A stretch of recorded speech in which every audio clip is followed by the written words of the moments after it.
Para ulama apabila mereka menulis kitab, mereka akan dahulukan yang pertama sekali solat.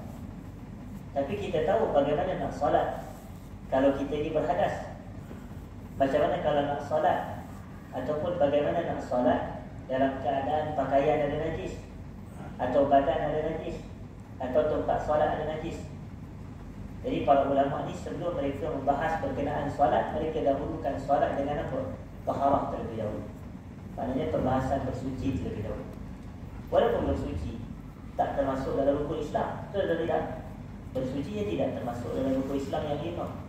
Tetapi kenapa ia didahulukan mengatasi solat? Kerana bagaimana nak solat kalau tidak kita belajar dan tahu hukum hakam taharah. Jadi sebab itu diletakkan dalam kitab-kitab fiqh ni, first kali taharah, kemudian solat, selepas itu barulah zakat. Solat adalah ibadat anggota badan. Ia disebut dalam bahasa Arab ibadatul badaniyah, ibadat anggota badan. Manakala zakat adalah ibadatul maliyah, ibadat harta, ibadat harta. Dan kita ni berjual beli dengan Allah Ta'ala dengan dua perkara, hadirin dan hadirat. Badan kita, harta kita. Kalau tuan-tuan perhalusi apa yang Allah Ta'ala sebut dalam banyak ayat Quran, antaranya Allah kata apa? Inna Allah ashtara minal mu'minina anfusahum wa amwalahum bi'anna lahumul jannah. Inna Allah ashtara minal mu'minina anfusahum wa amwalahum bi'anna lahumul jannah. Sesungguhnya Allah membeli daripada orang yang beriman itu dua perkara. Yang pertama, Allah beli diri mereka, Allah beli diri mereka atau jiwa-jiwa mereka. Yang kedua, Allah membeli harta-harta mereka. Bi'anna lahumul jannah, dan ganjaran atau bayarannya adalah syurga. Kita menjual dan Allah membeli, hadirin dan hadirat. Ada dua perkara yang kita jual, iaitu yang pertama adalah jiwa kita. Dan jiwa itu badan. Jiwa adalah badan. Dan yang kedua yang kita jual kepada Allah Ta'ala ni adalah harta kita. Adalah harta kita. Bagaimana kita menjual jiwa? Contoh dengan melakukan ibadah badaniah seperti jihad. Itu jual jiwa, hadirin dan hadirat. Allah membelinya dengan ganjaran pahala dan syurga.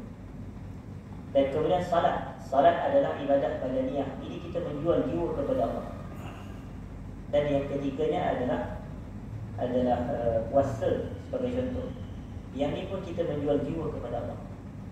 Adapun kita menjual harta kepada Allah Ta'ala ni, contoh seperti berzakat, seperti wakaf, seperti sedekah dengan sedekah sunat, dan ibadah-ibadah harta yang lain. Sebab itu di dalam surah As-Saff, hadirin dan hadirat, Allah memberitahu dengan firman-Nya, Ya ayyuhalladzina amanu hal adullukum ala tijaratin tunjikum min azabin alim. Wahai orang yang beriman, nakkah kamu aku tunjukkan kepada kamu satu perniagaan, kata Allah. Suatu apa? Suatu perniagaan. Dan apabila disebut perniagaan, mesti ada jual dan beli. Kalau tak ada jual dan beli, nak niaga pun, hadirin dan hadirat. Jadi itu perniagaan. Hal adullukum ala tijaratin tunjikum min azabin alim. Nakkah kamu aku menunjukkan kepada kamu satu perniagaan yang akan menyelamatkan kamu daripada azab yang pedih, itu api neraka. Lalu Allah menyatakan tu'minuna billahi wa rasulih, kamu beriman kepada Allah dan Rasulnya, wa tujahiduna fi sabilillahi bi amwalikum wa anfusikum, dan kamu berjihad di jalan Allah dengan jiwa kamu dan harta kamu.